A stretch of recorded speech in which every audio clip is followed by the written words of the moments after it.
Ay, naririnig na naman ako mga kabayan at magpapakita naman ulit ako sa inyo ng isang masarap na luto. Kita niyo ba itong pusit na ito? Sariwa-sariwa. Ayan, gagayat-gayatin lang natin ng papagayan, mga bite size na papagayaan mga kabayan. Tayo magluluto ngayon ng patola at pusit. And, na may karikit na miswa pa. Ay nako, sana masubukan nyo rin sa inyong mga basaysay. Mga kabayan, kayo magluto din ng papagarnit ka. Simple-simple naman. And how? Kasariwa-kasariwaan yung pusit na yan. Yan parang pusit lambor din. Yung kulay pink, mga kabayan. At ipatitigisin muna ng karikit yan. At maya-maya ating titimplahan din yan. Lalagyan natin ng paminta. Siyempre, lalagyan din natin ng karikit na asin. Sauce at saka karikit na pates. Ay naku, napakasarap niyan. Parang pwede na ito na nakakain nga namin ng hiloyang pag ginagawang sashimi. Yan, natin lalagyan din ng karikit na pates. Yan, pampaalat natin, hindi na tayo nag-asin mga kabayan. Ating set aside lang. Yan, siyempre halo-halo ng karikit para nasa gayon ni masaya.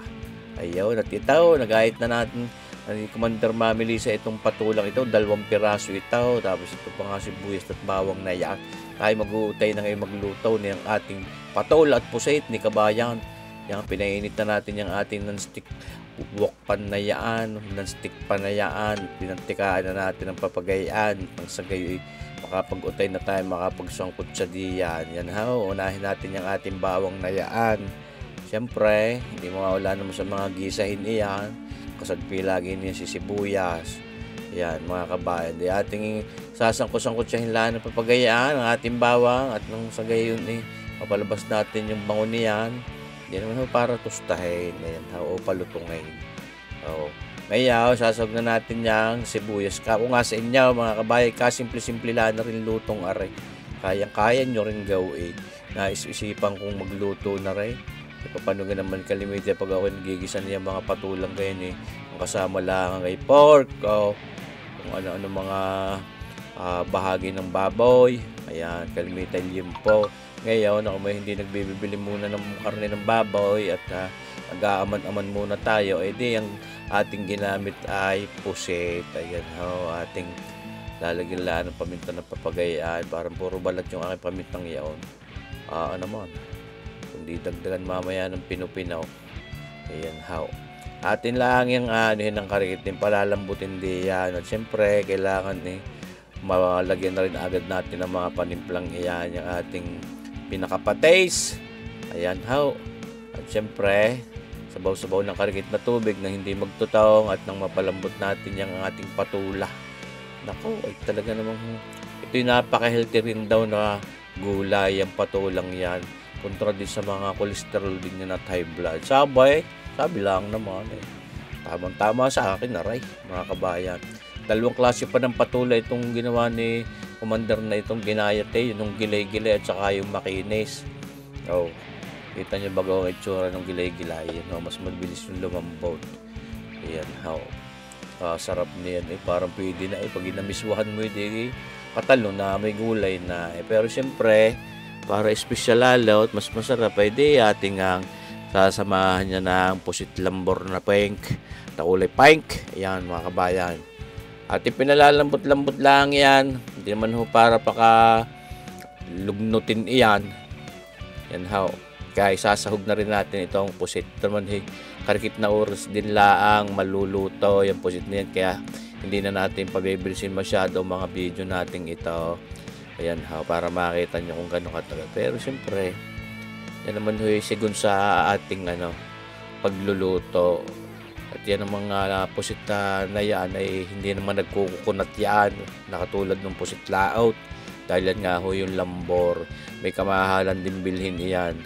Mga kabayan yung pusit na yan. Kahit bumili lang ng mga kalahating kilo yata yung akin nabiling yan. Tama. Sa gayo dito isang kainan lang naman at ubaws ayaws, panalaw, masarap. Lagyan ng tubig at nasa gayo may sabaw, maihapla sa kanin at yan may sisip-sipan pa rin nating ilalahok din yung miswa na napakasarap din naman. Yan, kinukulob-kulob lang natin, pinakukuluan yan kulong-kulaan na susmarsipaw. Ikaw kaya ilagay diya sa apoy Kung hindi ka kumulo, ay ewan ko naman, mga kabayan. Ito naman, hindi pwedeng mawala para may karikit na kulay ang ating sabaw. Naglagay din tayo ng karikit na oyster sauce. Yun naman sigun sa gusto ninyo. Optional yun. Panalo na rin. Siyempre naman, favorite natin at hindi naman tayo nagbibitsin. Di yun ang pinaka-umami flavor, yung linamnam na dinudulot ng karikit na oyster sauce. Pamparikit din ng kulay, mga kalahating kutsarita. At ito ang ating miswa. Yan mga kabayan, ating ilalahok din diyan at pampasarap din yan. May pag sinubo mo naghihilahan yung miswa. Di ba mga kabayan? Ay sana makapagluto rin kayo ng papagarnay. Akin medyo hinihinaan lang ng karikit ng aking pagsasalita ngayon at gab-ina. Ay siyempre naman, para hindi mabulaho ang natutulog din sa aking mga kasagpi din sa Basaysay. Iyan mga kabayan, maya pa malapit na sa katotohanan yung ating ginisang patula at pusit. Ayun, alam niyo gaho yung pusit, kung anong tawag na yung pusit sa kanyang kapwa pusit. Psst, psst, ganyan napatawag ka kaya mga kabayan. Baka naman, tawa naman kayo diyan mga kabayan. Tawag daw nung pusit sa kanyang kapwa pusit ay psst, psst. Ayos. Kurne mga kabayan. Bahala na kayo. Sos mercy po. Ayan, tinimusan natin. Gusto ko rin lagyan ng karikit na asin at para na sa gayoy pantanggal lamnak at kumpleto na ang alat niyang ating ginawang lutong iyan. Mga kabayan, sabi ko sa inyo, kaya-kaya nyo din gawin. Ay subukan ninyo at panalo. Sabi ko sa inyo, patay na nga pa. Luto na yan. May carry over cooking pa yan. Reduce pa ng karikit yung sabaw nyo. I-absorb ng ating miswa. Yan na nga, luto na. Ating paiikutin muna ng karikit para mas masarap. Yun. Counterclockwise at clockwise. Di ba mga kabayan? Siya.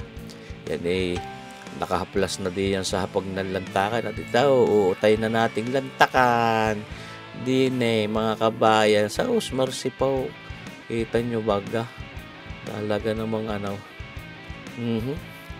malinamnam kako sa inyo at napaka-healthy din naman at wala tayong ginamit na mga karning baboy, walang mga taba. Ayan mga kabayan, hindi ayos na ayos ang lantakan. Sasakulin ko yan, hindi ako papayag na yan Hindi ko sasakulayin at talaga namang mas masarap yung lanta ng sa Whole House. Mga kabayan.